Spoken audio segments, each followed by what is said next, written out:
Bienvenue sur DMG TV, les histoires mystiques. Si tu es nouveau sur la chaîne, n'oublie pas de t'abonner, de laisser un commentaire, de liker et de partager. Tu veux raconter une histoire? Il y a un numéro à l'écran sur le plus 237 655 81 90 17. Envoie ton histoire et on va jouer ici sur YouTube, sur Facebook et sur TikTok. On poste plusieurs histoires tous les jours sur YouTube. La chaîne c'est DMG TV. Et on a une deuxième chaîne YouTube où on poste tous les 15 heures une histoire exclusive. La chaîne c'est DMG TV, histoire mystique exclusive. Donc n'oubliez pas de vous abonner aussi de ce côté-là. Allez faire un tour là-bas aussi. Les directs sont sur TikTok le mercredi et les vendredis à 20h00 heure du Cameroun. Ceux qui veulent monter en direct, nous raconter leur histoire, c'est sur TikTok. Et ceux qui veulent envoyer leur histoire, ceux qui n'ont pas le courage, trop de courage ou bien n'ont pas un compte TikTok, envoyez vos histoires sur WhatsApp au numéro plus 237 655 81 90 17 et on va jouer ici sur Facebook et sur YouTube et sur TikTok. S'il vous plaît, avant d'écouter la première histoire, laissez un like, commentez, partagez, c'est très important. Première histoire. Bonjour DMG, bonjour à toute l'équipe de DMG. Je vous remercie pour votre travail et de sensibilisation et je viens aujourd'hui. Je n'ai pas le courage souvent, mais là je me suis dit, je dépose une histoire. Si elle est publiée et après je viendrai déposer d'autres. Je vous raconte une histoire qui s'est passée dans les années 90. À l'époque, dans les années 90, j'étais une toute jeune fille et je sortais avec une autorité de la place de la ville où je vivais à l'époque. Et cette autorité, c'était un commissaire divisionnaire. Il chapeautait tout le service, il était le chef service provincial de toute la sûreté et le reste. Donc, ils partent donc en mission dans une ville côtière. Et là, je vous parle, on est au Cameroun, dans le sud. Ils vont dans une ville côtière à Kribi. Et là, ils arrivent à Kribi et quand ils arrivent à Kribi, ils se retrouvent... après le séminaire et les réunions, il se retrouve en boîte et il prend une jeune fille qu'il ramène à son hôtel. Il faut savoir qu'il logeait dans un hôtel les pieds dans l'eau. Il arrive à l'hôtel avec la jeune fille. Arrivé dans la chambre, la jeune fille, elle était toute prête, toute très activée et tout. Mais lui, ayant ses petits rituels, il se brossait les dents avant d'aller au lit, il se lavait le visage, il se lavait avant d'aller au lit s'il était en boîte. Donc, quand il va se brosser les dents, la jeune fille, elle était impatiente. Et là, qu'est-ce qu'il voit dans la glace? Pendant qu'il essaye de se brosser les dents, il ne se voit pas lui dans la glace de la salle de bain. Il voit le visage de la jeune fille dans la glace de la salle de bain. Et là, étant un homme avisé qui lui aussi se protégeait, il a pris le verre avec lequel on se rince les dents dans la salle de bain. Il a rempli d'eau et il a contourné le miroir. Il n'a pas levé la main directement, vous voyez ce que je veux dire. Il a contourné le miroir et il a commencé à verser l'eau à partir du sommet de la tête de la jeune fille dans le miroir. Et là, le miroir, il est devenu tout trouble. Et quand il sort de la salle de bain pour aller voir dans la chambre, il avait fermé la porte de la chambre. Mais quand il arrive dans la chambre, la jeune fille n'était plus assise sur le lit là où il l'a laissée. Il n'y avait personne. La porte était fermée. Et là, il sort de là. Il arrive à la réception. Il demande si on a vu la jeune fille. On lui dit non. Il ressort. Il va cogner chez ses collègues avec qui il était en séminaire. Il leur dit, venez, là, j'ai un petit souci. Et quand ils sortent de là, ils se retrouvent, comme c'était un hôtel les pieds dans l'eau, ils se retrouvent sur le bord de l'hôtel côté mer. Ils voient la jeune fille assise sur le bord de l'hôtel. Il demande à la jeune fille, qu'est-ce que tu fais là? La jeune fille lui dit, pourquoi tu me fais ça? Il dit, mais je t'ai fait quoi? Il dit, pourquoi tu me fais ça? Alors à ce moment-là, elle plonge dans l'eau. Et lui, il est resté là avec ses amis et ils sont revenus. Le réceptionniste de l'hôtel lui dit, écoutez, ce n'est pas bien ce qui vient de se passer. Il faut que je vous amène voir quelqu'un à Grand Batanga, machin et tout. Ils sont allés voir ce monsieur. Le monsieur, il a dit, oui, la jeune fille était une sirène. Et ce que tu as fait, c'était une offense parce que elle voulait vraiment avoir des rapports avec toi et être ta femme voilà. Donc, ce que tu as fait, tu l'as repoussé parce que toi aussi, tu n'es pas simple. Donc, ce qui va se passer, c'est que pour qu'on te soigne, pour que vous n'ayez pas de problème, il faut prendre l'eau de mer exactement là où elle a plongé et il faut que ce soit vous-même qui prenez cette eau là où elle a plongé et me ramener cette eau. C'est avec ça que je vais travailler. Il dit qu'ils sont partis de là, ils sont arrivés pour essayer de prendre l'eau. Heureusement, ils ont acheté des bidons de 5 litres en plastique. Là, ils ont acheté 5 bidons.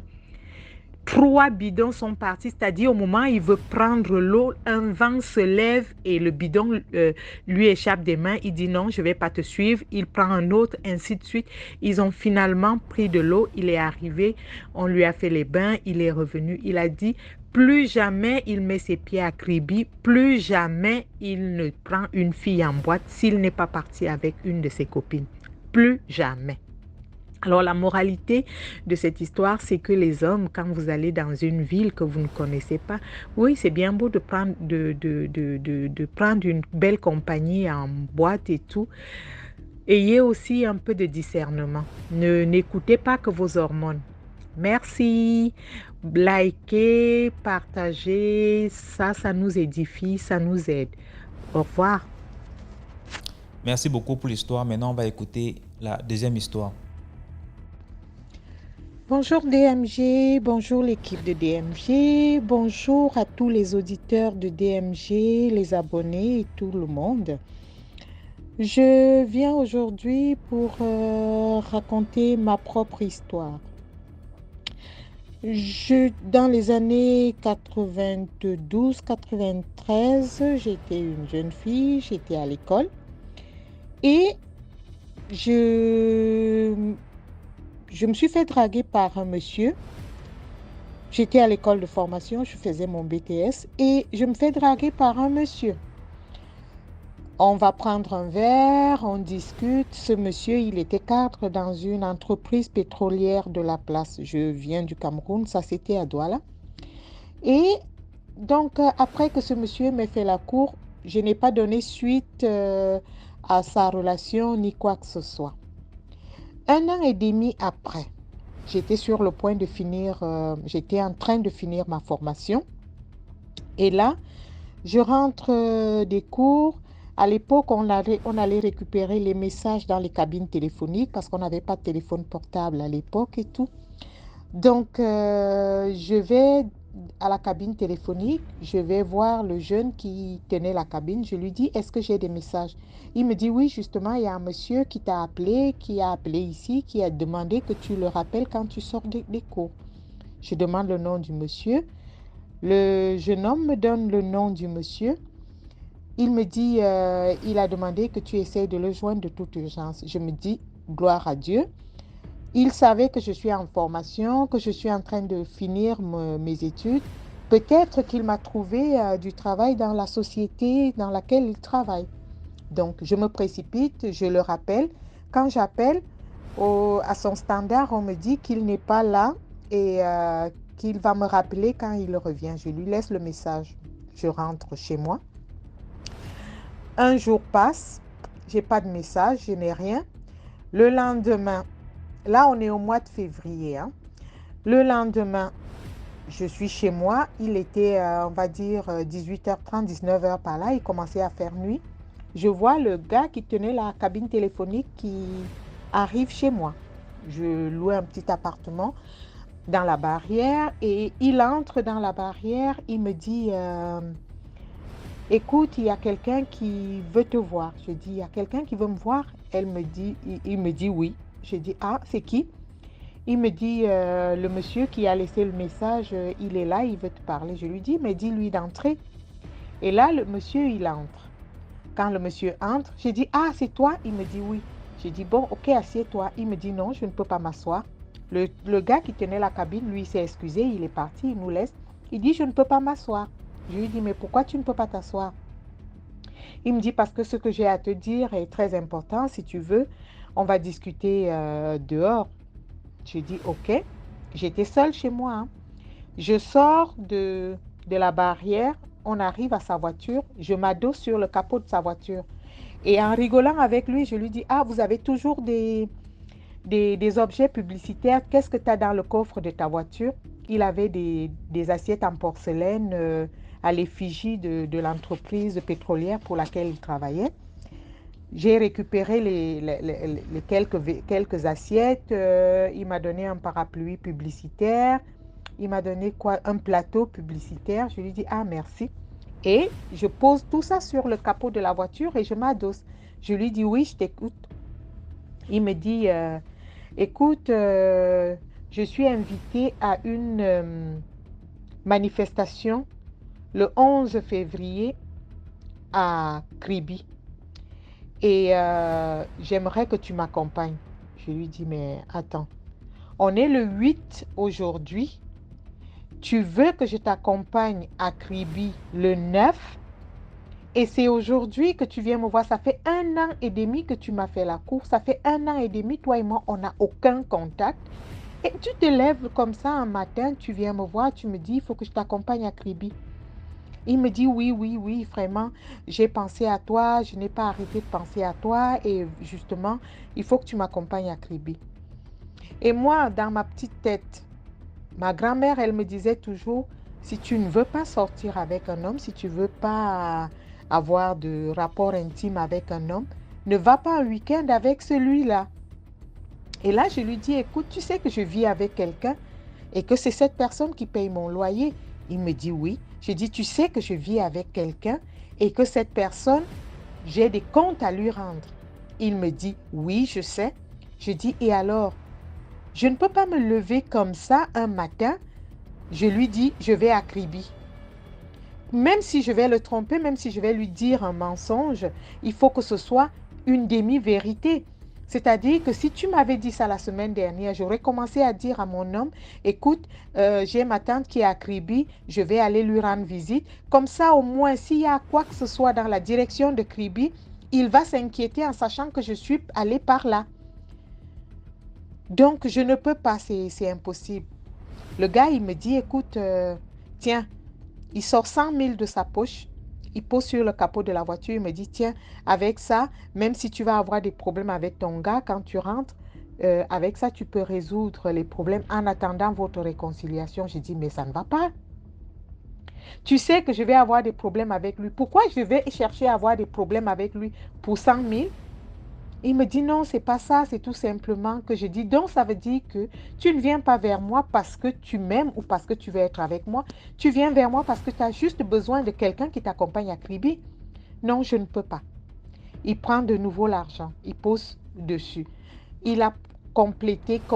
À un moment, j'ai oublié de vous dire que quand je le vois déjà, quand il arrive chez moi, il est habillé tout en noir. Je lui dis, mais qu'est-ce qui se passe? Pourquoi tu es habillé en noir? Il me dit, je viens de perdre ma maman. Je dis, ah, toutes mes condoléances et tout. Donc, il continue à poser de l'argent. Dieu merci, je n'ai pas touché cet argent avec mes mains. Je lui ai demandé de poser sur le capot de la voiture parce que nous étions adossés sur le capot de la voiture. Il a continué à poser l'argent sur le capot de la voiture. On arrive à 500 000. Je lui dis, je ne peux pas. Le gars, il continue à fouiller. Il est arrivé à 775 000.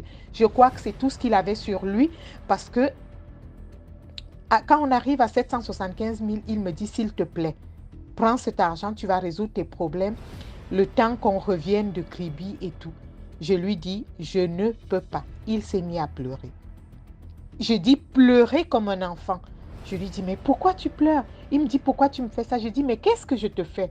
Je te dis tout simplement que je ne peux pas planter quelqu'un avec qui je vis depuis des années pour une histoire où ça fait 1 an et demi que toi et moi, on s'est dit bonjour, on a pris un verre ensemble, ça s'est arrêté là. Je ne peux pas.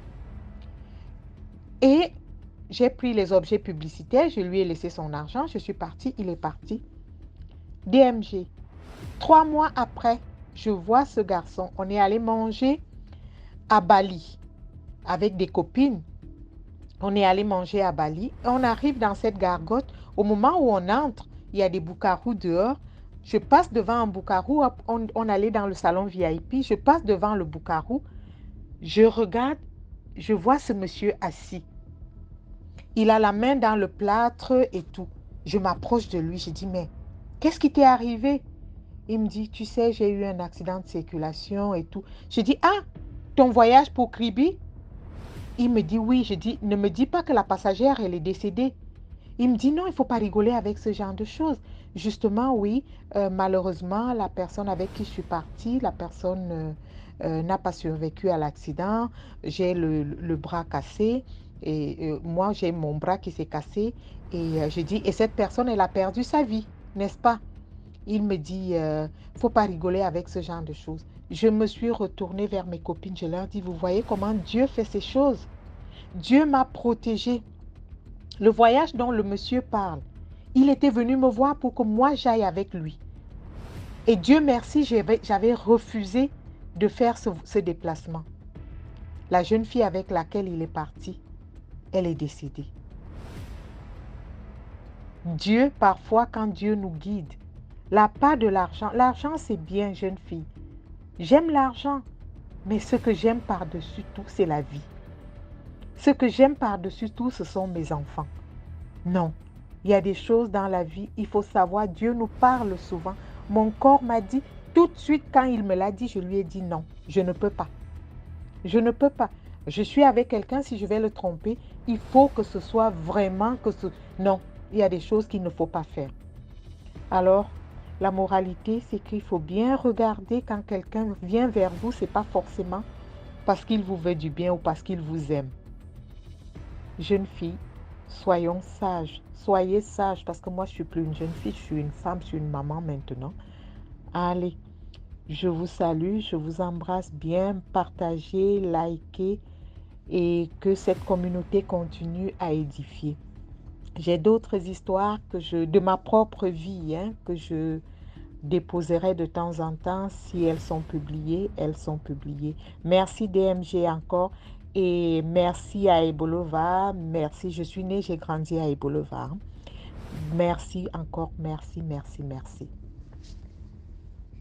Merci beaucoup pour l'histoire. Maintenant, on va écouter la troisième histoire. Salut à la communauté DMG, salut à tout le monde, j'espère que vous allez bien. Je tiens déjà à remercier et à encourager toute l'équipe DMG, je pense comme ça, à tous ceux qui sont derrière la caméra, les infographistes, les maquilleuses et consorts. Vraiment que l'Éternel continue de vous inspirer, continue de vous forger dans ce que vous faites. Alors, je viens d'un pays d'Afrique centrale.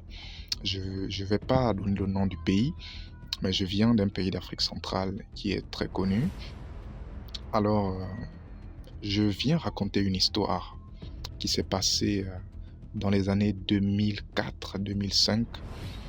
Alors, l'histoire se passe dans une petite ville qu'on appelle Lastorville. C'est un monsieur qui vivait avec sa femme. Et ce dernier, il travaillait, il avait un travail qui le permettait de bouger, donc il ne restait pas constamment sur place. Donc il pouvait voyager d'une ville à une autre, d'une province à une autre. Et voilà qu'un bon jour, il va recevoir un appel. Et l'appel, c'était son chef qui l'appelle pour lui dire qu'il doit monter en toute urgence sur la capitale parce qu'il y avait un travail à faire là-bas et que sa présence était vraiment importante. Et c'est comme ça que 2 jours avant de partir, il va faire asseoir sa femme et ses enfants, il va donner les dernières recommandations, veillez sur les autres, gardez-vous bien, il va dire aux enfants, ne vous promenez pas la nuit, et voilà. Écoutez votre maman et toi, maman aussi, veille sur les enfants, et voilà, tous les conseils qu'on peut souvent donner dans ce cas-là. Et le bon monsieur, il était parti. Et derrière, qu'est-ce qui va se passer? La femme du monsieur,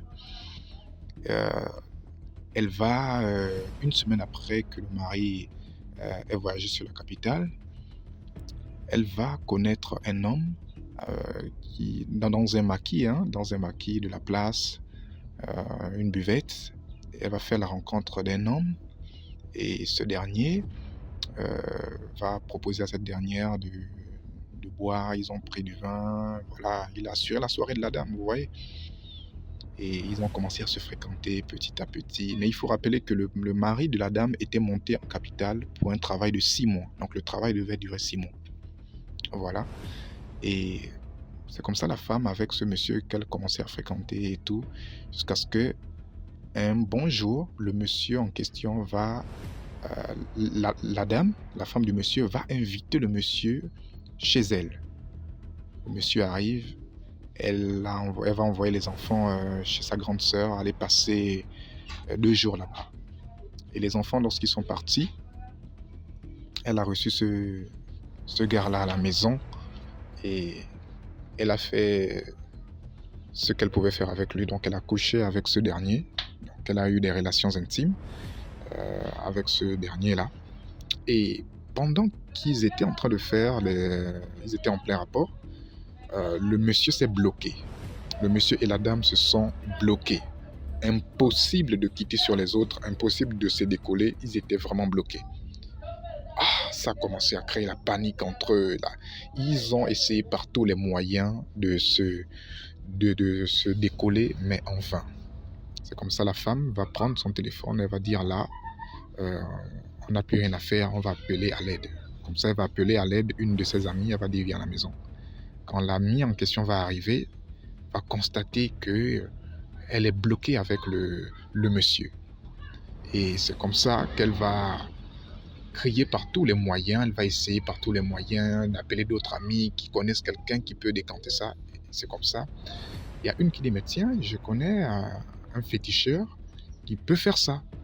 C'est comme ça, sans plus tarder, et voilà, ils ont fait venir le féticheur à la maison parce qu'ils ne pouvaient pas déplacer la dame et le monsieur qui étaient collés.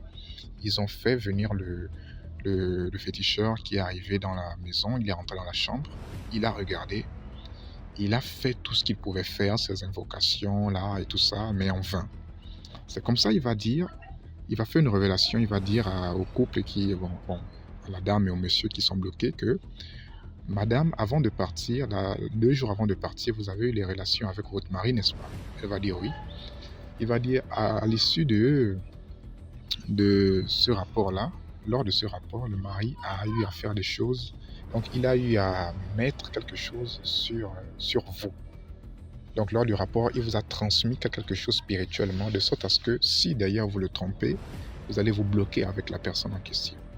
Et pour décanter cette situation, il faut que votre mari arrive. Sa présence doit être importante. Il doit venir sur place et il va parler. Après parler, il doit souffler le petit cola. Vous connaissez le petit cola, cette noix d'Afrique qu'on peut retrouver aussi en Afrique de l'Ouest comme en Afrique centrale. Il va mâcher la noix du petit cola et il va souffler ça sur vous et vous allez vous décoller. C'est comme ça que la femme va dire, mais elle a tremblé là, mais comment expliquer ça au mari? C'est comme ça, elle va trouver une faille pour dire au mari, écoute chérie, désolé, je suis obligé d'aller un peu vite pour ne pas que ça soit trop long. Elle va dire, écoute chérie, il y a notre premier enfant qui s'est cassé le bras, qui a eu vraiment un choc, et voilà. Comme elle sait que le monsieur, c'est quelqu'un qui était beaucoup attaché à ses enfants. C'est comme ça, il va demander une permission. Il va se rendre dans les 2 jours, il va se rendre sur place dans la ville en question, là où était sa femme. Quand il arrive, la femme va dire, monsieur, elle va dire au monsieur que voilà, donc c'était juste une faille pour te faire venir, voilà, c'était juste une astuce, voilà le problème. Le charlatan, le féticheur va expliquer. Le monsieur a été catégorique. Il a dit, moi, je ne décolle pas, vous allez rester comme ça. Parce que tu m'as trompé, tu m'as trahi. Ils sont restés, la femme a pleuré, ils ont supplié, les parents sont venus supplier, jusqu'à ce que le mari était obligé de le faire. Il a dit, mais je fais pour mes enfants, je ne fais pas pour toi. Après, il a parlé, il a dit, il a fait ses confessions, ce qu'il avait à dire. Il a mâché la noix du petit cola et il a soufflé ça sur les deux. Et les deux se sont décollés ce jour-là. Et après, le mari était obligé de mettre fin à la relation. Il a demandé le divorce avec la dame. Donc c'est comme ça que cette histoire-là s'était terminée. La dame avait quitté la maison du monsieur. Donc voilà un peu l'histoire que j'avais à raconter. Et c'est simplement pour dire que, sans terme de conseil, hein, c'est simplement pour dire que les femmes qui aiment, ou encore les hommes qui aiment pratiquer l'infidélité, qui aiment bien, qui se plaisent dans l'infidélité, il faut faire attention. Parce que l'infidélité, c'est quelque chose qui est très dangereux. Dans la mesure où on ne sait jamais ce qui peut arriver. Il se peut que ce monsieur-là n'avait pas parlé, il n'avait rien fait. Mais le simple fait déjà de tromper son homme, aller chez un autre homme, ou le fait de tromper sa femme, aller chez une autre femme, c'est souvent des esprits qu'on contracte. On contracte d'autres esprits. Parce que le sexe est un canal puissant de transmission dans le monde spirituel. Donc vraiment, faisons vraiment attention dans notre manière de nous comporter dans les relations, même dans le mariage. Merci, c'était mon histoire. J'invite tout le monde à, vous connaissez le concept, partagez, abonnez-vous, likez pour que le monde entier puisse connaître ce concept qui est les histoires mystiques. Bonne soirée chez vous. Merci. Merci beaucoup pour l'histoire. Maintenant, on va écouter la 4e histoire. Bonsoir DMG, j'espère que vous allez bien. Ça fait plusieurs fois maintenant, je suis votre page depuis la Côte d'Ivoire. Voilà, je ne vais pas dire mon nom, mais je vais vous raconter une histoire qui m'est arrivée, qui est quand même, on peut dire, comme on le dit ici en Côte d'Ivoire, au Combolette. Une histoire, je ne sais pas si c'est une histoire mystique, mais j'ai vraiment envie de vous partager mon histoire, ce que je suis retrouvée, ce que j'ai vécu dernièrement. Je vous parle de quelque chose de une ou deux semaines. Voilà. Donc, je vous raconte mon histoire. Avant, j'étais à l'intérieur du pays avec ma famille, et puis je suis venue à Abidjan pour me chercher.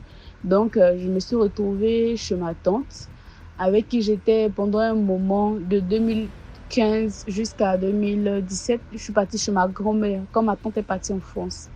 Donc, je me suis retrouvée avec ma grand-mère.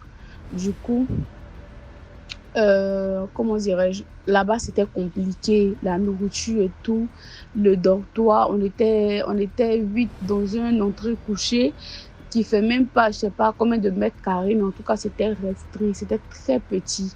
Donc du coup, moi je me suis dit que je ne peux pas venir à Abidjan pour souffrir comme ça, je suis pas née comme ça, je suis pas née pour ça. Voilà, je suis venue à Abidjan avec la rage de mon sortie, je sors d'un petit trou, donc je suis là pour pouvoir me sortir et tout. Donc, je commence à chercher des boulots un peu partout. Je commence à faire mes petits boulots, je commence à toquer un peu partout. Après ma tante avec qui j'étais, j'ai fait la pâtisserie. Mais dans le temps, j'étais très mince et tout petit détail, très menu là, toute petite. Donc, du coup, pour pouvoir avoir du boulot, c'était très compliqué. Et puis, j'avais un peu l'air des petites villageoises et tout là, que je ne voulais pas abandonner. Du coup, c'était compliqué de trouver du boulot. Donc, j'ai commencé à travailler dans des maquis, dans des espaces, dans des petits restos, des petits trucs, pour ne pas avoir à me prostituer ou bien avoir à demander de l'argent à quelqu'un. J'ai fait même des boulots, j'étais payée à 20 000 francs, à 25 000 francs. Mais je prenais, au fur et à mesure, ça commençait à augmenter, 25, 40, 50, 60, 70. Et puis après, en 2019, 20, j'ai vu une page, un restaurant qui avait sa page sur les réseaux. Donc, j'ai commenté pour dire que je suis une serveuse, j'aime beaucoup votre restaurant et tout. Donc, j'aimerais bien travailler avec vous comme ça et tout. Donc, moi, j'ai fait mon message et puis j'ai laissé. Et puis, bon, je suis partie, j'ai vaqué à autre chose, j'ai vaqué à mes passions, j'ai commencé à faire d'autres boulots comme d'habitude. Donc, un soir, il était peut-être 20h, 21h, il y a la secrétaire du restaurant qui m'appelle pour me dire que viens demain à tel endroit, voilà, pour que tu puisses venir faire un entretien. Je vous assure qu'avant, j'étais une personne de grâce. Je vous assure, partout où j'arrive, là où je mets les pieds, les portes s'ouvraient pour moi. C'était un truc de malade. C'était vraiment, vraiment, c'était quelque chose de waouh. Donc, du coup, quand je suis arrivée là-bas, la petite fille qui était au fin fond de Gonzac, je suis arrivée à Ancré. Dès que le monsieur m'a vu, il m'a dit, d'accord, il n'y a pas de problème, il a regardé mon CV rapidement, il m'a dit, d'accord, il n'y a pas de problème, donc tu commences demain. Si vous ne connaissez pas Abidjan, vous pouvez demander à vos abonnés d'Abidjan. Angré et puis Gonzac, c'est une distance de malade. Tu ne peux pas faire ça pour le travail, en fait. Donc, du coup, j'ai cherché une famille, une de mes tantes, la Palmeraie, qui est un peu dans la même zone que Angré. Donc, j'ai trouvé la personne. J'ai demandé, j'ai supplié pour rester là-bas, mais c'était pas trop confortable et tout. Mais au travail, j'étais tellement assidue et puis tellement courageuse.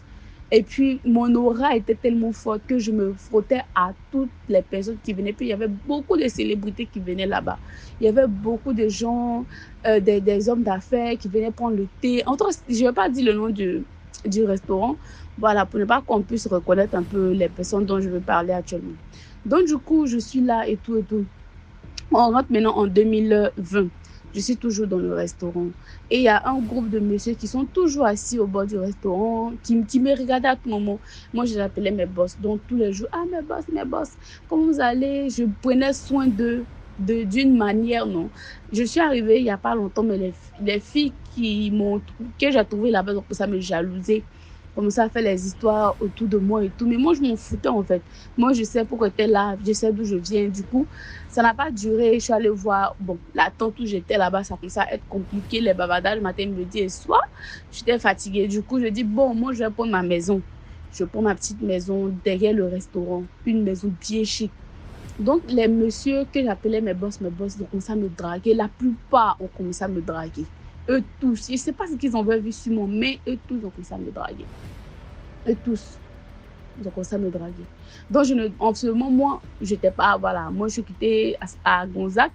J'avais mon petit chéri là-bas. Bon, lui et moi, c'était bizarre. Donc, on s'était pratiquement quittés. Donc, bon, mais je voulais me concentrer sur mon travail. Donc, les gars ont commencé, d'autres mises dans l'obscurité me donnent l'argent. Je t'assure, d'autres me donnaient 300 000, 500 000. Je te promets, j'ai un petit problème à l'œil, mais j'ai dit que c'est quoi ils m'ont pas donné comme argent pour qu'ils puissent aller me soigner. Franchement, c'était un truc de malade. Moi, je ne comprenais pas ce qui m'arrivait. Même que j'entends de marcher dans la rue, les gens garent les voitures pour m'arrêter, pour me parler. Je ne sais pas, mais en tout cas, j'avais quelque chose de fort sur moi. Donc, dans ça, mon attention s'est captée sur un monsieur. Bon, il était plus présent, il était encore plus proche de moi. Il venait me déposer, il partait me récupérer, et on se baladait, on faisait les trucs ensemble et tout. Donc, j'ai commencé à m'intéresser un peu plus à lui. Donc, on était là comme ça. Dans ça, le monsieur, il me faisait les cadeaux, il me donnait de l'argent. Quand j'ai mon anniversaire, il me donne de l'argent. Quand je veux prendre quelque chose, il achète un nouveau téléphone pour me donner, comme ça. Mais le monsieur, c'est quelqu'un qui aimait faire l'amour avec la brutalité.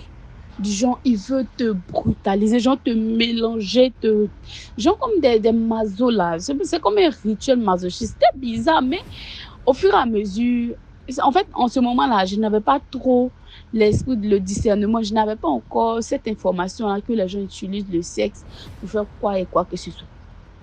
Donc, on était dans notre lit, on faisait nos folies. Le monsieur s'en achetait comment dirais-je, des tenues, des trucs, comment dirais-je, des tenues, des déguisements, voilà, comme on le dit, des déguisements, des sextoys, des trucs, en fait, voilà, pour pimenter les choses. Moi, je me dis que c'est juste pour pimenter la chose. Voilà, peut-être qu'il aime ses délits. Bon, moi aussi, comme ça, m'attache à ça. Du coup, pour laisser le monsieur, c'était devenu compliqué. Je vous assure que c'est un homme marié. Il est dans la quarantaine. Moi, c'est maintenant que je rentre dans la trentaine. Bon, donc, c'est cette année que j'ai eu 30 ans. Donc, depuis 2020, lui et moi, on était ensemble. Et puis, on est resté dans ça jusqu'en 2023, c'est-à-dire l'année dernière, en fin d'année dernière. Donc, maintenant, le gars, bon, il était devenu un peu bizarre, genre, il était plus présent, comme avant. Donc, moi aussi, là, j'ai commencé à remarquer que tout ce que je touche, là, ça devient bizarre. Le travail où j'étais là, d'abord, moi-même, il ne sait pas ce qui m'a pris et dit, il ne travaille plus là-bas. Donc, il y a un monsieur qui m'a récupéré. Actuellement, je suis commercial dans le bâtiment. Bon, il fait tout ce qui est mobilier de maison. Je travaille là-bas, c'était très bien.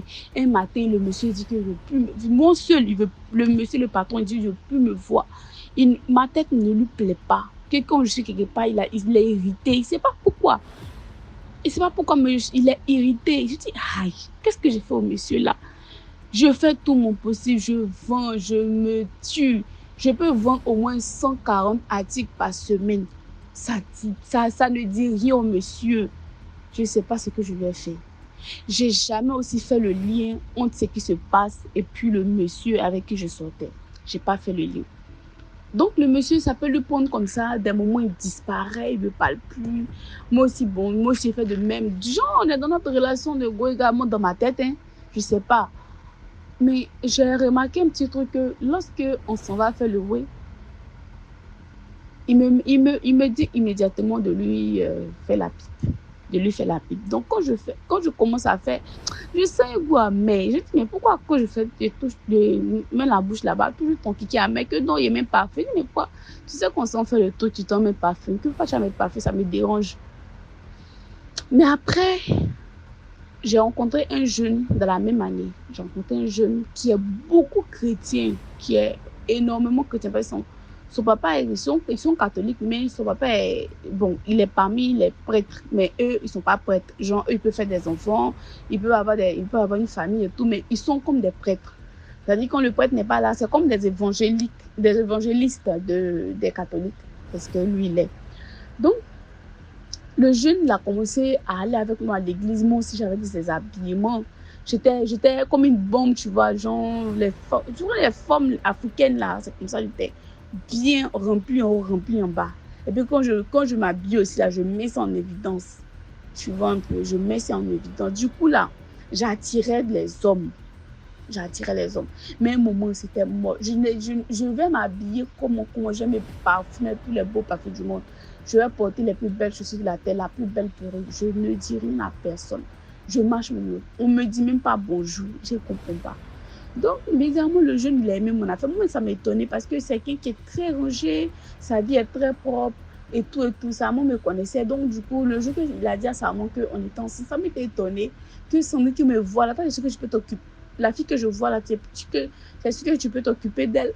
Il dit non, maman, je la veux. Je ne sais pas pourquoi, mais je la veux. En fait, le gars, moi, il me dit que lui, son genre de femme là, c'est les filles grandes de taille claire.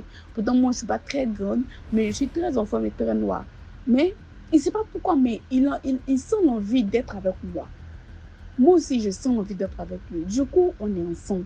On est dans notre chose. Donc, quand le monsieur a vu que j'ai commencé à m'éloigner de lui un peu, le monsieur est revenu à la charge. Que dans toi, là, tu es dans ta nouvelle relation, maintenant tu m'as abonné. Mais toi, qu'est-ce que je t'ai fait dire que moi j'ai une nouvelle relation? Il dit non, c'est ton comportement quand tu es dans ton nouveau délit, là, tu m'oublies et tout. Donc, c'est maintenant, quand je partais à l'église, au fur et à mesure, j'ai commencé à voir l'enseignement du Seigneur, j'ai commencé à comprendre que ce qui se passe là, c'est pas normal.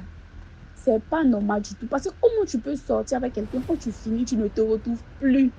C'est-à-dire que le monsieur, il a des constructions de malade. Quand il a migraine, ses enfants, c'est sans se soigner. Si son enfant a mal à la dent, France, dès qu'on dit congé de 2 jours, ils sont tous en France. Mais moi, je suis à la traîne. Et puis, ça ne me dit rien. Comme une esclave qui aime ça, en fait, qui aime l'esclavage. J'ai commencé à comprendre, au fur et à mesure que j'écoutais les enseignements, j'ai commencé à comprendre que, franchement, il y a quelque chose qui ne va pas. Il y a quelque chose qui ne marche pas dans cette histoire. Donc, on était dans notre délit. Au lieu de me concentrer à l'église, je commence à m'ennuyer. Je commence à m'ennuyer à l'église et tout. Parce que mon chéri, là, il a un petit kiki et tout. Donc, du coup, et puis, c'est pas fait. Là, mon père, ils sont les jeunes. Les parents les ont éduqués spécialement au niveau de la... Jean parle avec les paroles de la Bible. Il va à l'école. Il est très intelligent. Il travaille à la banque. Il a une bonne situation financière et tout. Mais ce côté-là, il mettait ça. Pourtant, moi, j'étais déjà habituée au masochisme. Donc, du coup, le jeune lui fait love. Il m'aime tellement qu'il ne veut pas me blesser. Pourtant, moi, c'est pas qu'on lui dit que j'aime telle ou telle chose. Ne pas le vexer, mais le choquer. Donc, du coup, je me cache maintenant pour aller derrière le monsieur. L'autre monsieur qui me faisait les trucs. Je me cache, je vais derrière lui. Donc, pendant la relation, j'ai fait ça plus de 2 fois ou 3. Bah, que je monte, si on venait me confesser. Parce que je ne peux pas dire ça à quelqu'un. Je ne peux pas venir dire ça à une amie ou bien une parente, je ne sais pas à qui, mais je ne peux pas m'exprimer. Voilà, je ne veux pas dire ça à quelqu'un avec le visage découvert. Donc, j'ai peur. Du coup, c'est pourquoi j'ai dit, bon, c'est mieux, je me confesse ici. Personne ne me connaît, personne ne connaît mon nom, personne ne voit mon visage. Du coup, le monsieur, un jour, on était là en train de causer. Il me dit, je vais t'expliquer un truc qui me plaît. Je vais t'expliquer un délit que moi et mes amis là, on a un truc qu'on fait. Je dis, ah bon, c'est quoi? Faut me dire, parce que le monde, on fait tellement de bêtises que on a envie d'expérimenter toutes les nouvelles choses. Donc, le gars me dit que lui, chacun vient avec sa chérie. Et puis, il faut une piscine de nuit, piscine partie. Chacun vient avec sa chérie. Tout le monde est nu là-bas. Genre, tu es en train de... Je suis dans la piscine pendant que tes amis sont assis. Mais tes amis sont là en train de poser les chéris. Tu peux mourir. Bon, encore dire. Excusez-moi si je vais trop. Voilà, si je vais trop directement, je fais direct. Que tu peux coucher avec ta chérie là. Tu peux mourir ta copine dans l'eau. Pendant que tout le monde est là. Tu peux coucher ensemble là, ça dérange personne. Maintenant, si l'autre aussi l'a envie, il se lève là-bas, il te prend. Toi, la copine de l'autre, il te prend. C'est-à-dire que vous passez les copines comme vous passez les gars. Je dis que quoi? Ça ne m'intéresse pas. C'est ça là, seulement, il fait les bêtises. Mais j'ai pas envie d'aller au-delà de mes fouilles. Ça, il ne veut pas. Donc, le gars me dit, d'accord, il n'y a pas de problème. Donc, quand on dit, bon, il me jette de façon, il me boit, il m'évite maintenant, genre. Mais je sais qu'il s'en fait ce genre de trucs-là. Mais ça ne me dit rien parce que moi, je cherche encore au fond de moi comment je fais pour le laisser. Parce que j'ai l'impression que lorsque je m'en vais, il me retire pour me ramener derrière. Donc, c'était compliqué. Là, maintenant, j'étais entre moi et mes propres péchés. C'était moi, mais je me suis ramenée encore dedans. Donc, il fallait que je ressorte de là. C'était compliqué. Du coup, un jour, après un moment, le monsieur, avant même décembre, j'ai perdu mon travail. Le travail où j'étais là, j'ai perdu le travail. Donc, je cherchais du boulot. J'ai fait tout mon possible. Avant, quand je me mets quelque part, on me voit, même si ce n'est pas le diplôme que j'ai, on me prend. Mais je dis, même les petits boulots, je dis, je fais des malaises. Tellement je marche au soleil. Je cherche travail. Je ne crois pas que c'est à moi ça arrive. Aïe! Pourtant, quand je partais à l'église avec mon chéri, il m'a cherché du boulot, ça prend. Mais dès que je me suis retirée comme ça, à sortir avec le monsieur net, les choses ont changé, les choses ont basculé, même de trucs dans le film d'horreur, je peux dire comme ça. Je m'en vais chercher le travail, je dis, je tombe malade. Et puis, ce n'est pas les petites maladies, genre la fièvre, ou bien peut-être une petite toux, une petite grippe, ou bien peut-être, je ne sais pas, un petit palu rapide qu'on peut soigner. Ce n'est pas ça. C'est-à-dire que ça me terrasse, non. Ça me fait tomber. Je peux perdre au moins 8 kilos. Je vous jure, en 3 jours, 1 semaine, je perds 8 kilos, 5 kilos. Je maigris, c'est ma tête seulement qui reste. Dès que je rencontre le monsieur, je perds du poids, je tombe malade.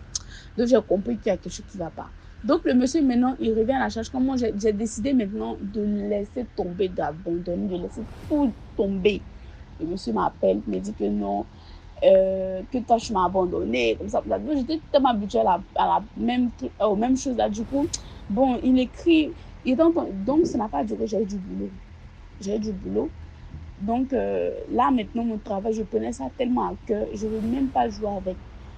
Maintenant le monsieur m'envoie un message, me dit, ah toi là ça va chez toi, ta vie chauffe, tu m'as abandonné et tout. Moi aussi, les démons. Pour moi, c'est plus si j'allais dire les démons, parce que là, même, ça devient la stupidité. Donc, le monsieur me dit, je veux te voir. Je dis, non, j'ai pas envie de te voir. Que cette fois-ci-là, franchement, j'en ai marre. Je veux qu'on passe à autre chose. Il me dit, oh, laisse ça. Que tu sais que ça te manque, les choses comme ça. Le monsieur me fait disperser le lavage de cerveau. Donc, du coup, j'étais en train de travailler. J'avais un client devant moi. Donc, j'étais en train de parler avec le client. Du coup, le monsieur m'a dit, et si on faisait notre truc là en même temps, c'est que notre fantasme là, ce de quoi je te parle tous les jours, Moi, je me dis que le monsieur sait ma position face à cette situation. Donc, du coup, je n'ai pas regardé le message. Je me suis dit, parce qu'on s'était donné rendez-vous le même soir. On s'était donné rendez-vous le même soir. Du coup, je me suis dit que peut-être que c'est de la même chose que je veux parler. Donc, je n'ai pas regardé le message. J'ai dit, OK, il n'y a pas de problème. Je mets OK, il n'y a pas de problème. Et puis, je laisse le message. Donc, il me donne rendez-vous dans un quartier à Pécherville. La nuit, moi, je suis à la Palmeraie. Toi, tu as un gré. Tu me donnes rendez-vous jusqu'à Bégerville, derrière Bégerville, dans un truc là-bas. Je dis, mais what? Qu'est-ce qu'il y a? Le taxi m'envoie jusqu'à. Je dis, mais pourquoi arriver? Il dit, non, madame, pourquoi arriver? Et comme j'ai commencé à avoir peur, peut-être que le Yongo va me faire du mal. Du coup, j'ai commencé à avoir peur. Donc, j'essaie de crisper façon. Donc, en même temps, je vois sa voiture. Il me fait signe, il me dit, il est là. Je m'en vais, je monte. Je suis dans ma petite tenue bien chic et sexy et tout. Il me fait signe, je m'en vais. Donc, quand je m'en vais, je vois, il y a son ami qui est assis en face, à côté de lui. Le monsieur d'habitude, quand lui mot en cause, c'est les bébés, ça va, comment tu vas, tu as bien dormi, tu as bien mangé. Les trucs, genre, bébé gâté quoi, façon genre. Mais le monsieur a commencé à parler, bon. Et ça va, toi là, tu vas bien. Hein? Qu'est-ce qui ne va pas avec lui? Donc, en fait, j'ai compris qu'il y a quelque chose qui ne va pas. Donc, je lui envoie un message. Il dit, mais qu'est-ce qu'il y a? Il me dit, oh, calme-toi. Je dis, mais qu'est-ce qu'il y a? Je ne comprends pas. Pourquoi ton ami est là? En même temps, je vois une autre fille qui vient. Bon, je me dis que peut-être qu'on doit passer une soirée à 4. Peut-être que, bon, on va manger, on va boire, on va s'amuser. Et puis, bon, peut-être chacun aura sa chambre et tout. On est rentré dans le coin. Et je vous assure qu'après le coin où on est parti là, il n'y a maison ni devant, ni derrière. Derrière la maison, c'est un fossé. C'est-à-dire qu'un fossé de malade. Le truc est incliné même. C'est-à-dire que la maison est inclinée. Si toi, tu marches d'une manière, tu peux glisser, puis rouler jusqu'à des centaines de mètres pour tomber dans le fossé. Je dis, mais on fait quoi ici? Donc, la jeune fille, elle me regarde et puis elle dit, elle commence à causer les gars parce qu'André, elle est tellement habituée à eux. Elle dit, aïe, vous n'avez pas prévenu votre Doubéi là. En Doubéi, en Côte d'Ivoire, ça veut dire votre chérie. Vous n'avez pas prévenu la fille là. Il dit, aïe, qu'est-ce qui se passe? Ok, bon. Moi, je me jette, je fais comme si genre, il n'y a rien. Donc, comme j'ai dit précédemment, la plupart des gens avec qui ils marchaient dans le temps là, eux tous me draguaient. Je ne vais pas entendre, je ne suis pas en train de me lancer des fleurs pour dire que je suis belle ou bien je suis une... Non, mais moi, je sais qu'il y avait une grâce sur moi. Du coup, eux tous là, ils voulaient de cette grâce. Eux tous me draguaient. Maintenant, on est assis dans le coin. Je vois un de ses amis français qui rentre. Un autre qui rentre, que je connais, qui me draguait, mais j'ai jeté. Un autre qui rentre. Donc, du coup, c'est maintenant que je prends mon téléphone. Je regarde nos conversations. Je vois que le monsieur me parlait de son truc que lui voulait faire. Bonsoir. Excusez-moi, j'ai été coupée. Donc, le monsieur maintenant, j'arrive, il y a ses amis qui sont en train de rentrer. Et ses amis qui rentrent, en fait, tous les gens que je connais, ceux que j'ai fait malin, ils sont en train de rentrer. Et tous. Je suis étonnée. Je dis, mais qu'est-ce qui se passe? Donc, c'est là maintenant, je prends mon téléphone, je regarde les messages et je vois que le monsieur m'a parlé de ça. Et moi, je n'ai pas compris. Il y a un de ses amis qui vient, mais tu n'as pas compris, mais au moins, tu es déjà là. Donc, il ne faut pas tu as gâché l'ambiance. Il dit, et ça, c'est quoi vous allez me donner? Mais je n'ai pas besoin de ça. Si moi, je me suis mise à lui là, en vrai, c'est parce qu'au fond de moi, là, peut-être que je l'aimais, ou bien peut-être qu'il m'avait fait quelque chose, c'est pourquoi j'étais là. Mais je ne veux pas venir faire quelque chose que je n'ai pas envie de faire. Les autres ont commencé à dire, oh, parce que, bon, je ne vais pas venir mettre trop de précision sur ma vie, mais je suis une petite actrice, voilà, en Côte d'Ivoire. Donc, il commence à dire qu'à cause des 2-3 films que tu as tourné, là, on ne peut pas respirer. Toi, tu te prends pour qui? J'ai dit, mais aïe. J'ai dit, je ne fais pas. Tu ne vas pas me forcer, tu ne vas pas me frapper. J'ai dit, je ne fais pas, je ne rentre pas dans vos trucs là. Ça ne m'intéresse pas, je ne vais pas rentrer dedans. Donc, essaie de me laisser tranquille. Donc, moi, je sais qu'il y a plus de 10 hommes. Je vous jure sur la vie de ma maman. Il y a plus de 10 hommes avec 2 filles. Une troisième est venue. Moi, je suis sortie de l'eau parce que j'ai remarqué que les autres ont commencé ils voulaient comme ça me toucher immédiatement. Pendant qu'ils sont en train de me toucher, le gars, il a donné dos, il est quelque part là-bas en train de causer à ses amis. Genre, sacrifice vivant façon genre. J'ai dit, ça va pas le faire avec moi. Je suis sortie, je suis allée m'asseoir. Donc, ils ont commencé à parler entre eux là-bas que c'est quoi ça, on t'a gâché l'ambiance, on t'a mélangé l'ambiance, c'est quoi ça, qu'il fallait pas faire les choses comme ça, fallait parler bien avec elle avant de l'envoyer ici, comme ça, comme ça. Je me suis assise. Quand ils disent, ah, envoie-moi de l'eau, je prends de l'eau, je les envoie. Donc, je commande en même temps mon yongo. On va mon temps, je m'en vais prendre. Genre, je reste courtoise et gentille. Pour ne pas qu'on ne sait jamais, on peut me noyer. On peut me noyer puis me tuer, me jeter quelque part là-bas. Juste à cause de la frustration. Donc, il demande maintenant, il y a un maintenant qui demande au monsieur que tu es sûr qu'elle va pas partir nous soir. Genre, tu es sûr qu'elle va partir dire ce qui s'est passé. Il dit non, il faut la laisser prendre. Elle dit elle veut rentrer, laissez-la rentrer. Et laissez-la comme ça. Donc, le monsieur qui m'a envoyé là-bas, le monsieur qui était doux avec moi, gentil, il dit si elle s'approche de moi, je vais la gifler. Dites-lui que si elle s'approche de moi, je vais la frapper. Le monsieur que moi, je prends comme il ne sait pas. Je le respecte à un niveau, il ne sait pas comment il vous dit ça. Le monsieur commence à devenir bizarre. Que si elle s'approche de moi, je vais la frapper. Dites-lui de quitter à côté de moi. Elle dit elle veut partir en cas partie. Je m'en fous d'elle. Elle est qui? J'ai attrapé mon cœur, dit Seigneur, attrape ma bouche, condamne. Condamne ma bouche, pardon, attraper mon cœur jusqu'à mon yongo arrivé. Dès que mon yongo arrivé, je suis sortie. J'ai pris ma route. J'ai dit, d'abord, j'étais dans la piscine, donc j'étais toute mouillée. J'ai pris mon taxi. Soit il s'est rentré à la maison. Hein? J'étais ici assise, non. Je n'ai pas dormi jusqu'à 4 h du matin parce que pourtant je devais travailler le lendemain. Je n'ai pas dormi jusqu'à 4 h du matin. Je me suis retrouvée avec une migraine. En même temps, là, a débuté une maladie de 1 semaine. À l'hôpital, on me dit non, je n'ai rien. Je suis tombée malade pendant 1 semaine. On ne sait pas c'est quoi. Je sens dans mon corps, je n'ai pas de fièvre. Je n'ai pas de palu. J'ai rien. Mais dans mon corps, là-bas, je sens quelque chose qui ne va pas. Donc, je me suis mise en prière. J'ai commencé à prendre des médicaments. Voilà, essayer de prendre des trucs traditionnels. Et puis, Dieu merci, c'est passé. Le monsieur, je l'ai fermé de partout. Ça veut dire que notre relation faisait peut-être 3 ans comme ça. Je l'ai fermé de partout. Parce que, en fait, ça ne m'a même pas fait mal. Je l'ai fermé de partout. WhatsApp, Instagram, tout. Je l'ai fermé. Je ne veux plus jamais avoir affaire à ce genre de trucs-là. Donc, sincèrement, c'était mon histoire. C'est une histoire qui est très longue que je ne voulais pas expliquer. Mais j'avais besoin de personnes à qui parler aussi, sans forcément mettre un visage là-dessus. Donc, je vous remercie. Et puis, bon, je veux aussi donner des conseils à mes petites sœurs ou bien à mes sœurs, à des filles qui, lorsqu'elles voient... Moi, en tout cas, franchement, ce n'était pas forcément l'argent que j'avais. Le monsieur me plaisait beaucoup. Il est ce genre de personne que j'aimais, grande de taille, noire. C'est tout. Moi, en tout cas, tu es grande de taille, tu es noire.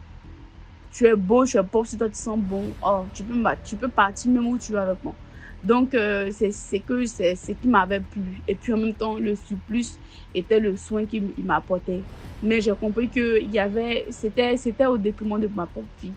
C'est vrai que je pouvais rester. Puis, parce que la fille, devant moi, ils lui ont fait... ils étaient 10. Chacun a fait un dépôt de 100 000, 100 000, 100 000, 100 000. Il y a un mec qui a fait un dépôt de... Parce qu'elle a dit que c'était son anniversaire. Il y a un qui a fait un dépôt de 400 000. Parce qu'il dit qu'elle n'a qu'à s'acheter un nouveau téléphone. Donc, il y a un maintenant qui est en train de dire là-bas que tu es en train de rater les belles occasions. Et il a fait comme si Jean n'entendait rien. Sinon, si j'aimais vraiment l'argent, j'allais rester là. C'est-à-dire que 10 personnes ont couché avec la fille. Et ils font ça chaque week-end. Tous les week-ends, les 10 personnes couchent avec la même fille. Donc, sincèrement, si vous voyez quelqu'un qui vous parle de ce truc, fuyez. Ne cherchez même pas à ce que ça arrive. Fuyez d'abord. Merci beaucoup. Merci beaucoup pour l'histoire. Maintenant, on va écouter la 5e histoire. Bonjour à tout le monde. Bonjour à DMG TV. Bonjour à tous les abonnés DMG TV. Moi, personnellement, j'ai une histoire que j'ai vécue en 2021. Voilà, en 2021, j'étais malade. et je souffrais d'un problème de cœur. Mais cette anomalie était mystérieuse parce que ça a commencé suite à un songe que j'ai fait. Et dans le songe, j'ai été poignardé par des gens qui m'ont piqué dans le cœur et ils ont fui. Et je me suis réveillé la nuit essoufflé. Bon, je me suis dit que bon, c'est un songe, c'est juste un rêve. Et les temps qui ont suivi, je suis tombé malade gravement. Voilà, je suis tombé malade gravement. Bon, bref, ça c'est une autre histoire. Mais ce qui est vécu en 2021, c'est que j'étais avec un ami. Voilà, j'étais avec un ami que lui s'appelait Thomas. C'est un ami, il s'appelle Thomas. Et cet ami, je l'ai beaucoup aimé. On était ensemble, on vivait ensemble, on mangeait ensemble. On faisait vraiment tout ensemble.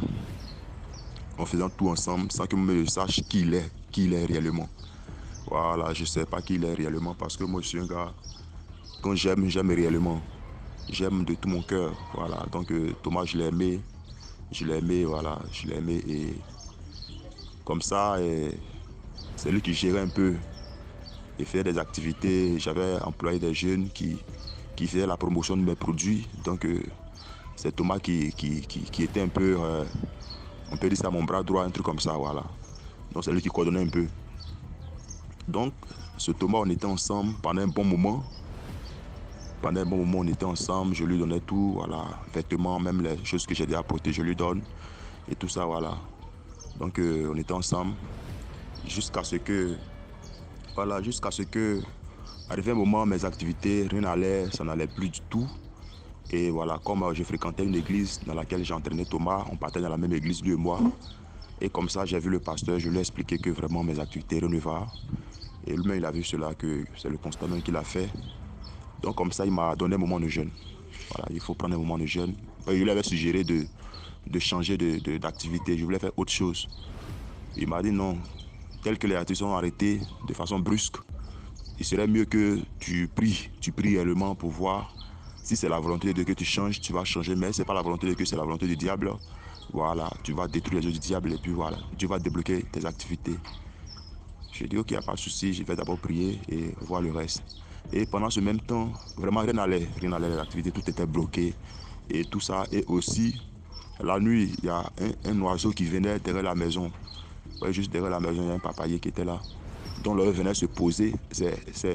Voilà, c'est un hibou. Un gros hibou venait se poser. Quand il crie, son cri a vraiment, la nuit, vers minuit, souvent il peut venir à 22h. Voilà. Il vient derrière la maison et il crie.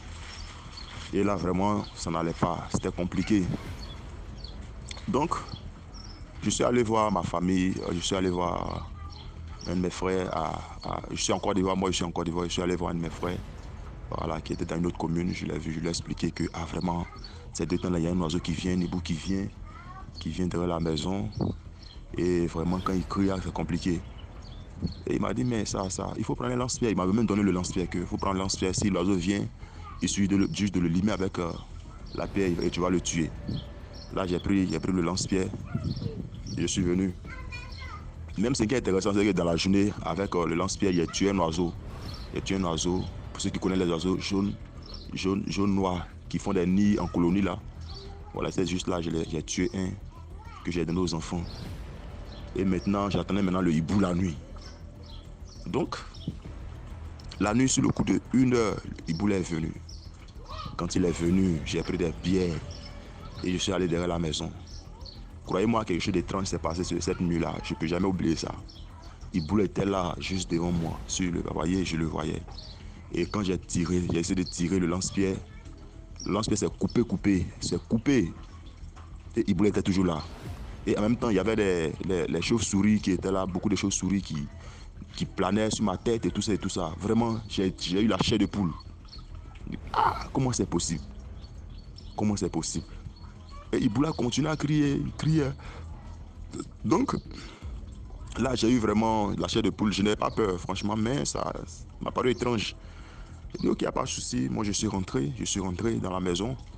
Je suis rentré et voilà, la semaine, le dimanche qui a suivi, j'étais à l'église. Et c'est maintenant à l'église que j'étais dans une église évangélique. Voilà, j'étais dans une église évangélique. Je partais avec Thomas, comme je l'ai dit au début. Et c'est à l'église que Dieu, bon, ceux qui connaissent l'église évangélique, hein, souvent Dieu parle par des prophéties. Voilà, l'esprit rentre saisit une personne qui parle. Et c'est comme ça, dans la prophétie, Dieu a dit mon nom. Et il m'a dit que ce hibou qui vient derrière ta maison, c'est pas un oiseau simple, mais c'est un sorcier. C'est un sorcier qui veut te tuer. Et toi-même, Landry, fais attention. Fais attention parce que ton entourage, voilà, il y a des gens qui sont proches de toi, des gens qui sont très proches de toi, que tu ne connais pas en fait, qui sont très dangereux. Fais très attention. Et vraiment, voilà, la prophétie a été longue, il y a eu beaucoup de choses qui ont été dites. Mais quand on a fini la prière, qu'on a fini le culte, moi je rentrais à la maison avec Thomas. Et je disais à Thomas que vraiment, Thomas, tu as entendu ce que Dieu a dit, que de faire attention aux voisins, fais attention à... Il a commencé à citer les voisins là, vraiment, quand je vois la tête de telle personne, c'est vraiment... Donc fais attention. Oh, le véritable problème, c'était Thomas lui-même. Moi, je ne savais pas que Thomas était un grand mystique, un grand sorcier. Moi, je ne savais pas jusque-là. Mais dans la prophétie, Dieu m'a dit qu'il m'a protégé, il m'a fait grâce. Il a combattu pour moi, il m'a protégé. Non, normalement, il devait mourir. Parce que j'étais malade, comme je l'ai dit, j'avais un problème de cœur. Une douleur atroce. Quand ça commence, même si je mangeais, je perds l'appétit automatiquement. Je perds l'appétit. Donc, dans cette même veine, l'homme de Dieu a prié pour moi, pour le problème de cœur, par la grâce de Dieu. Voilà, par la grâce de Dieu, j'ai été guéri. Maintenant, c'était les attaques maintenant de la sorcellerie qui étaient sur moi. C'était les attaques maintenant. Voilà, donc dans ce testant, j'ai commencé à prier, à beaucoup prier, à prendre des moments de jeûne, à prier réellement. À prier pendant des heures de prière, la nuit. Et chose bizarre, j'ai commencé à remarquer que Thomas ne pouvait plus rester dans la maison. Il sort, il rentre à minuit. Bon, moi, jusque-là, je ne savais rien du tout. Moi, Thomas, c'est mon bras droit, je lui faisais confiance à 100%. Mais Thomas, il sort, il rentre à minuit. Quand il rentre à minuit, je l'attendais pour prier. Il dit, mais Thomas, c'est toi qui attends pour prier. Il dit, vraiment, faut prier. Il dit, mais qu'est-ce qu'il y a? Moi, je t'attends pour prier que actuellement, rien ne va, les choses, il y a les attaques, il y a un truc, tout ça là. Il dit, il faut prier que quand on prie ensemble, je ne suis pas à l'aise. Il dit, mais comment ça? Il dit, quand on prie ensemble, je n'arrive pas à bien dormir, qu'il faut prier. Il dit, ok, il n'y a pas de souci, moi je prie. Je prie et je priais beaucoup en ce moment. Je priais beaucoup. C'est comme ça que Thomas a commencé à quitter la maison. Il a commencé à aller dans une autre commune de temps à autre. Mais Thomas, pourquoi tu me laisses seul? Il faut venir que vraiment il y a besoin de toi. Je ne vais pas me laisser seul dans cette difficulté. Il dit non, maman m'a appelé ici, que mon père est malade, Donc il me fuyait à chaque fois. Il fuyait la maison. Jusque-là, je ne comprenais pas. Quand je l'appelle, que vraiment il faut venir. Non, par moment il venait, mais il ne durait pas du tout. Quand il vient, il s'en va. Mais chose bizarre, quand il est là, souvent il fait des songes étranges. Où souvent il y a un serpent qui est en train de m'avaler. Voilà, je sens que je suis dans le vent d'un serpent, mais je ne suis pas totalement englouti. Et quand je me réveille, je crie le nom de Jésus, je prie, et puis bon. Et la nuit, on n'en parle même pas. Tu sens, il y a une présence partout. Et je priais, je doublais vraiment beaucoup d'efforts dans la prière, jusqu'à ce que Thomas a commencé vraiment à s'éloigner. Jusque-là, moi, je ne comprenais pas toujours. Je ne comprenais pas toujours ce qui s'est passé. Et c'est comme ça, un jour, comme d'habitude à l'église, on priait toujours ensemble. Et c'est comme ça qu'on a eu un invité qui est venu avec une moto. Il avait un gros pied, vraiment un gros pied, un pied enflé, bizarre, une grosse plaie dessus, tout ça. Et pendant le culte, l'invité qu'on a reçu, c'était un mystique. Donc lui voulait maintenant attaquer le pasteur en sorcellerie. Moi, je ne sais pas ce qui s'est passé. Mais pendant le culte, il a été terrassé, il est tombé. Donc les gens l'ont ramassé pour l'amener dehors. Et ils ont commencé à prier sur lui. Et c'est comme ça que le mystique a dit, c'est comme s'il était en train d'étouffer pour mourir. Donc, selon lui-même, c'est dit, c'est que c'est les anges qui ont bloqué sa gorge, ils sont en train de le tuer. Que pourquoi il vient attaquer l'homme de Dieu? Qu'il ne peut pas partir comme ça. Qu'il y a les choses qu'il doit dire. Bon. Et c'est lui qui a commencé à parler. Qu'en réalité, c'est un mystique qui est venu en mission pour attaquer l'homme de Dieu. Que actuellement même là, ce jeune en chemise blanche, en ce moment c'était moi il parlait. Voilà, moi j'avais porté une chemise blanche seulement, que ce jeune qui est en chemise blanche, son ami l'attend dehors avec une machette. Donc il veut parler de Thomas, il a décrit que c'est un jeune clair, qu'il attend dehors avec une machette, qu'il veut me macheter. Dans ce moment Thomas il fuyait, il était chez sa maman dans une autre commune. Donc il est venu en esprit pour me tuer. Que pourquoi est-ce que parce que avant cela, avant cela, il a été révélé à une sorcière qui a été révélé que Thomas c'est un sorcier. Thomas c'est un sorcier. Donc c'est comme ça qu'il a pris la décision que si c'est comme ça, pendant le culte, après, voilà, si c'est comme ça, Thomas, il va quitter la maison. Donc, ce dernier, maintenant, est en train de dire que pourquoi moi, il dit que Thomas va quitter la maison. Donc, de là-bas, il sait déjà que moi, je suis au courant. Il sait que moi, je suis au courant. Donc, il est venu avec une machette, avec la rage, qu'il a apporté une bague que sa maman lui a donnée. On dit que sa maman aussi, c'est une sorcière. Une bague pour renforcer ses pouvoirs que sa maman lui a donné pour venir me m'acheter. Pour venir me m'acheter. Que actuellement, il est devant l'église. Et il a tout avoué, il a avoué beaucoup de choses. Il a tout avoué que vraiment, et c'est comme ça, les intercesseurs ont imploré la grâce de Dieu qu'il ne faut pas, ils vont le tuer dans le temple. Pas Dieu va le tuer dans l'église, qu'il n'a qu'à lui faire grâce. Il n'a qu'à lui faire grâce. Il n'a qu'à le libérer, que vraiment, voilà. C'est vrai, il est venu, mais il a échoué. Il n'a qu'à le libérer. Et c'est comme ça, le pauvre monsieur, avec son gros pied là, il a été libéré. Il a transpiré même, c'était chaud. Il a été libéré, il a pris sa moto et il a fui, il est parti. Voilà, il est parti. Donc voilà, ce même jour, quand le culte est fini, là maintenant j'avais la certitude. J'avais la certitude que Thomas c'est un sorcier. Mais jusque là, je tombais des nues. J'étais vraiment ébahi. Mais je ne comprenais pas comment est-ce que Thomas. Et quand j'ai commencé à réfléchir, j'ai commencé à reconstituer les faits, c'est vu que mais vraiment j'étais aveuglé par l'amour que j'avais pour ce petit frère, que j'avais pour cet ami. Voilà, la nuit, il ne voulait pas qu'on allume la lumière pour dormir. Chaque fois qu'il voulait dormir, il partait renverser les miroirs. Il partait renverser les miroirs. Il faisait quoi encore? Il refusait qu'on prie ensemble. Quand il commençait à réconcilier les faits, il dit ah mais attends. Ah, c'était vraiment, c'est vrai. Là, vraiment, c'est vrai. Et pourquoi aussi, lorsque je commençais à me réveiller dans la prière, il me donnait des mauvais conseils. Que, ah, vraiment, telle fille-là, vraiment, telle fille-là, vraiment, je peux la draguer pour toi. Et il voulait me maintenir dans le péché. Voilà, dans le péché de sexe, dans le péché de l'impudicité, toutes ces choses. Et chaque fois, il le faisait, moi, dans ma naïveté, je tombais dedans, dans son panneau. Et il le faisait à tout moment. Mais quand il a commencé à me réveiller dans la prière, il a commencé à reculer, c'est là qu'il a commencé à réconcilier tous ses faits. Il dit ah mais dis donc. Donc c'est vrai. Et là, ce même dimanche, je crois bien, ce même dimanche, puis je n'étais pas là. Donc, je l'ai appelé. Ah, Thomas, voyez ce qui se passe, voyez ce qui se passe. Bon, il était froid. C'est comme ça, viens prendre tes affaires. Voilà, viens prendre tes affaires et tu vas rentrer. Il a nié comme tout bon sorcier. Non, il dit, mon ami, prends tes affaires et tu vas partir. Mais croyez-moi, cette nuit-là, vraiment, Dieu m'a fait grâce. Par la grâce de Jésus, Dieu a combattu pour moi. Parce que je n'ai même pas pu fermer l'œil jusqu'à matin. Je sentais la présence sur le toit. Tout bougeait partout. Et vraiment, c'était pas facile. Mais bon, avec la prière, en tout cas, Dieu fait toujours grâce. Dieu continue toujours de combattre. Voilà, Dieu continue de combattre. Et par la suite, je lui ai demandé de venir prendre ses affaires pour partir. C'est là même que vraiment, ça n'a pas été facile parce que ce jour-là, il est venu avec sa maman. Mais avant qu'il ne vienne, j'ai fait un rêve. Dans le rêve, j'ai été attaqué. Donc, c'est comme si Dieu me disait de me préparer. De me préparer parce que j'allais subir beaucoup d'attaques. J'ai été attaqué par un gros oiseau noir avec un long bec. Je me suis battu avec l'oiseau. Et le jour de venir prendre ses affaires, ils m'ont surpris ce jour-là. J'étais là un matin, ils ont commencé à frapper la porte. Et quand j'ouvre, c'était lui et sa maman. Sa main, elle est claire comme ça. Et je les ai reçus calmement, je leur ai donné à soir, proposé l'eau, tout cela. Et sa maman a commencé à m'insulter. C'est-à-dire qu'elle voulait me provoquer pour que je réagisse. Mais plus que moi, j'avais déjà préparé, donc elle m'insultait de tout, elle me traitait de tous les noms, mais des injures même pas possibles. Moi, je n'ai rien dit, j'ai pris mes Bluetooth, j'ai pris mes trucs, je suis sorti, j'ai mis les écouteurs, je suis sorti.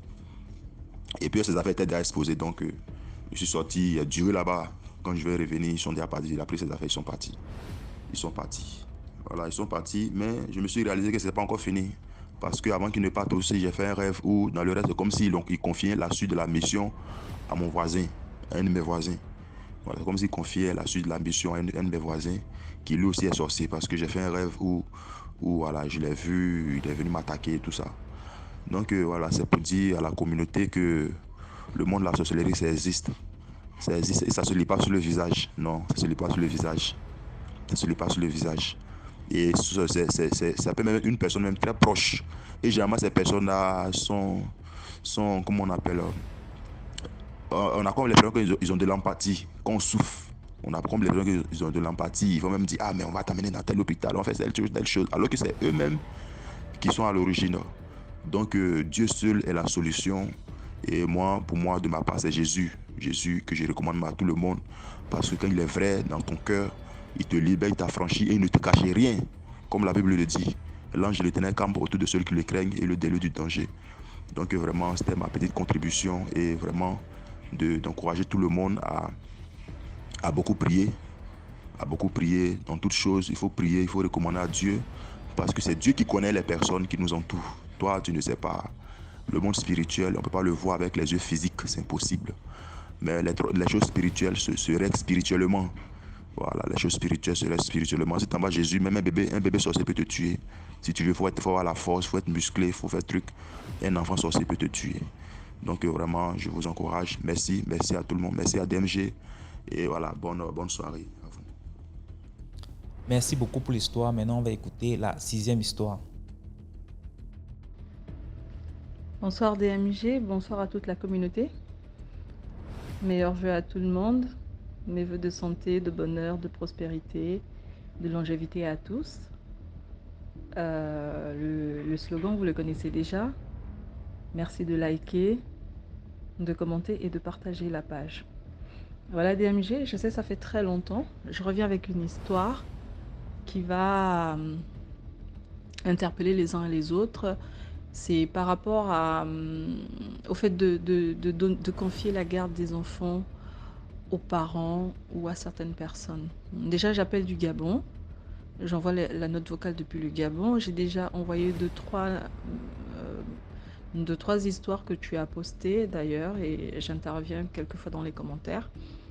Mais bon, après, j'ai pas mal d'histoires, seulement j'évite de les partager parce que ça pourrait me compromettre moi, parce que les personnes concernées, c'est des histoires vécues d'ailleurs, les personnes concernées écoutent tes lives et comme j'ai une voix très reconnaissable, je pourrais m'attirer pas mal d'ennuis, donc je préfère commenter et liker tout simplement. Mais bon, qu'à cela ne tienne, ce soir j'ai décidé de partager avec toute la communauté une histoire sur la garde des enfants. Voilà, donc comme je disais, c'est l'histoire de l'amie de ma petite sœur, une de ses amies, une de ses anciennes collègues de travail, qui très jeune a eu un enfant, hein, un petit garçon, et faute de moyens, elle a dû confier cet enfant à une de ses grand-mères. Donc, histoire de se chercher, comme on dit. Donc, elle a confié l'enfant à sa grand-mère. Je crois que l'enfant devait avoir dans les 1-2 ans. Et elle était à la capitale économique. Donc, elle a cherché du boulot. Et pendant ce temps, l'enfant était avec sa grand-mère au village.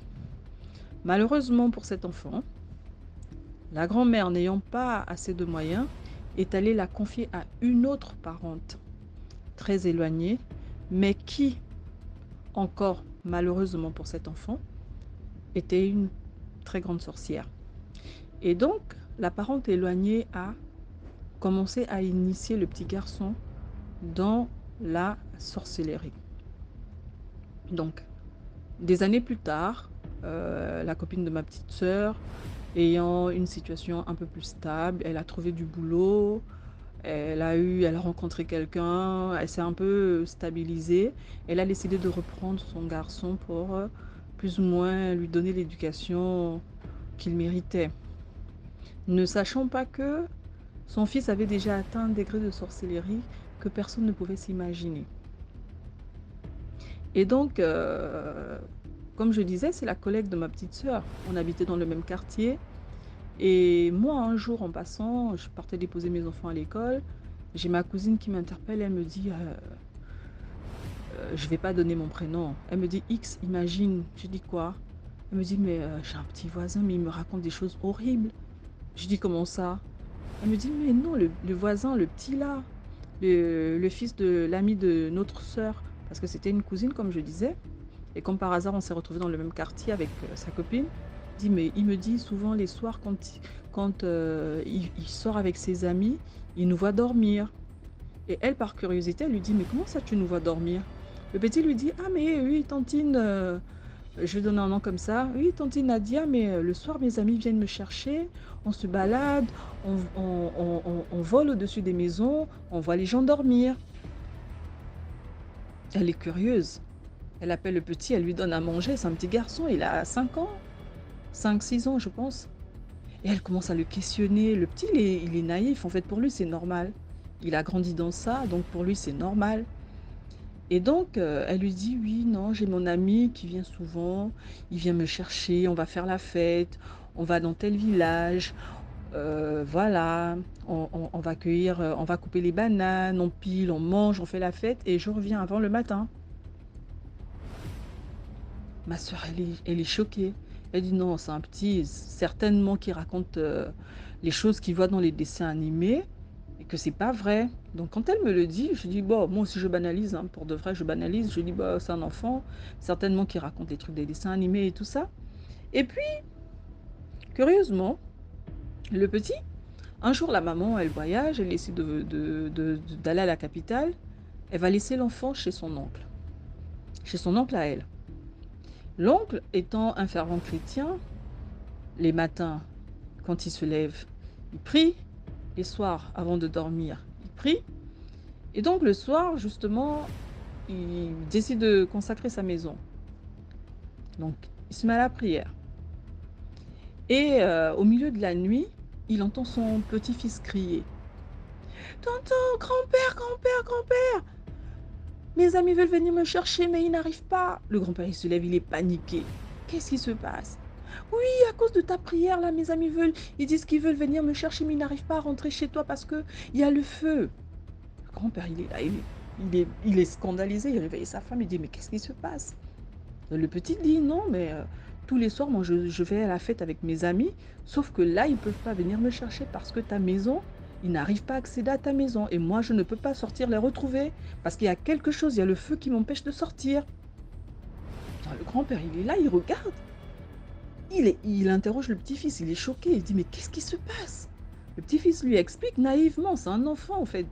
Il a grandi dans ça. Donc il explique naïvement à son grand-père, il lui dit, non mais tonton, grand-père, excusez-moi, tous les soirs, je sors avec mes amis, on va faire la fête. Mais sauf que ce soir, j'arrive pas à sortir parce que ta prière les empêche de rentrer me chercher et moi, m'empêche de sortir. Donc, le grand-père dépassé, il appelle sa nièce. Il dit, bah écoute, il faut rentrer, il y a une urgence. Donc la fille fait tout pour rentrer. Il lui dit, mais il faut emmener ton fils se faire délivrer parce que je pense que ton fils, il a été initié à la sorcellerie. La fille, elle pète un câble. Elle dit jamais, son fils n'est pas sorcier. Son fils n'a pas les traits d'un sorcier. Il n'a que 6 ans. Comment son oncle peut dire que son fils est sorcier? L'oncle lui raconte la scène qui s'est passée. Elle jure, elle dit jamais son fils n'est pas sorcier.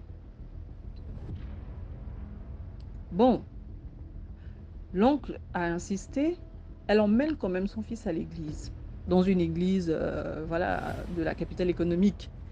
Ils vont rencontrer un prophète. Effectivement, le prophète confirme que son fils avait été initié à la sorcellerie quand il avait entre les 1 et 2 ans. Bon, la maman a reconnu qu'effectivement, elle avait confié l'enfant, faute de moyens, à sa grand-mère, qui l'a ensuite confié à une autre parente et qu'elle a récupéré il n'y a pas très longtemps. Mais bon, elle est avec son fils, elle ne voit pas trop les signes. Le prophète lui a dit oui, c'est vrai, parce que tu n'as pas déjà le discernement, tu n'es pas quelqu'un de spirituel, tu ne peux pas savoir. Mais ton fils, il est en plein là-dedans. Et on peut encore le récupérer parce que là, il le fait de façon innocente. Il a grandi dans ça, on peut encore le sauver. Après, on ne peut pas le faire sans votre accord. Donc il faut vraiment que vous nous donniez l'accord pour qu'on fasse la délivrance à votre fils et qu'on arrive à le sauver, quoi. Mais la maman, je sais pas, peut-être qu'elle aimait tellement son enfant qu'elle avait du mal à admettre. Vraiment. Elle a pris son fils, elle est rentrée avec lui au quartier. Et qu'est-ce qui s'est passé par la suite? Le petit, en fait, avait pris l'habitude d'initier les autres petits du quartier. Donc, la journée, ça joue avec les autres jeunes, ça joue au foot, ça joue au jeu. Et après, il disait aux autres petits, ah, attendez, mon ami, le soir, je viens te chercher, on va continuer à jouer. Donc, c'est comme ça qu'il procédait, en fait, mais de façon innocente. Et malheureusement pour le petit, un jour, il est tombé dans une famille très mystique, du même quartier. Donc, le petit a tenté d'aller mystiquement chercher un voisin qui était dans une famille mystique et ça fait des combats nocturnes. Et la journée, la famille est venue menacer la copine de ma petite sœur en disant que bah écoute, si ton fils a le vampire, qu'il garde son vampire pour lui, qu'il vienne pas dans notre maison chercher notre enfant, parce que notre enfant, même si nous on est comme ça, on veut pas qu'il fasse la même chose. Donc ils ont menacé la dame et je pense que c'est à partir de ce moment qu'elle a réalisé vraiment que son fils avait un problème. Parce que elle avait du mal en fait, malgré toutes les preuves qu'on lui donnait, elle avait du mal à admettre que son fils était sorcier. Et donc qu'est-ce que ça a fait? La copine de ma petite sœur avait tellement honte dans le quartier qu'elle a dû déménager. Elle a dû déménager parce que tout le monde la fuyait maintenant, tout le monde regardait son fils de travers. Même moi, hein, je ne vais pas vous cacher DMG, que je passais au large avec mes enfants. Je dis, surtout pas, il ne faut pas qu'il regarde mes enfants, qu'il ait envie de venir les chercher, quoi. En plus, c'est des jumeaux, donc voilà. C'était comme ça. C'était comme ça. Elle a déménagé. Et par la suite, on ne sait pas ce qu'elle est devenue. Est-ce qu'elle a emmené son fils se faire traiter? Je sais pas, j'ai pas demandé à ma petite sœur, je vais pas mentir. Mais c'est pour justement revenir, comme je disais, par rapport à la moralité. C'est vrai, parfois on traverse des moments difficiles et on a tendance à confier nos enfants aux parents proches, aux amis, en attendant qu'on se trouve, comme on a l'habitude de le dire. Mais est-ce qu'on connaît vraiment les personnes à qui on confie nos enfants? Question. Cette dame, elle a fait confiance à sa grand-mère. Sa grand-mère a fait confiance à une autre parente. Malheureusement, cette parente a initié cet enfant innocent à la sorcellerie. Et cet enfant, ayant vécu, grandi dans ça jusqu'à l'âge de 6 ans, a commencé à initier d'autres enfants du quartier.